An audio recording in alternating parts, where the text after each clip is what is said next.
লাইফে চলতে গেলে হাজার জন বন্ধুর প্রয়োজন হয় না, বন্ধুর মতো বন্ধু একজনই যথেষ্ট। তো আমার বন্ধু আমাকে বললো চলো বিকেলবেলা ঘুরে আসি। হ্যালো গাইস, আসসালামু আলাইকুম ওয়া রাহমাতুল্লাহ। আশা করি সবাই ভালো আছেন। সবাইকে ওয়েলকাম করছি আমার আরো একটি নতুন ব্লগ ভিডিওতে। তো গাইস, কথা না বলে চলেন ভিডিও শুরু করা যাক। অনেকদিন ধরে প্ল্যান করতেছি আমি আর আমার বন্ধু যে সাভারের আশেপাশে সুন্দর কোন জায়গাটায় ঘোরা যায়।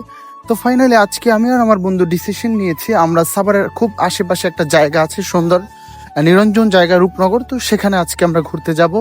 তো গাইস, পুরো ভিডিওটা আপনারা সম্পূর্ণ দেখতে থাকুন।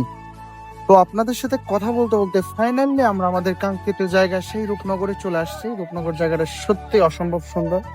আপনারা যারা সাভারের আশেপাশে থাকেন আপনারা চাইলে এই জায়গাটা এসে ভিজিট করতে পারেন। আশা করি আপনাদের সবার ভালো লাগবে।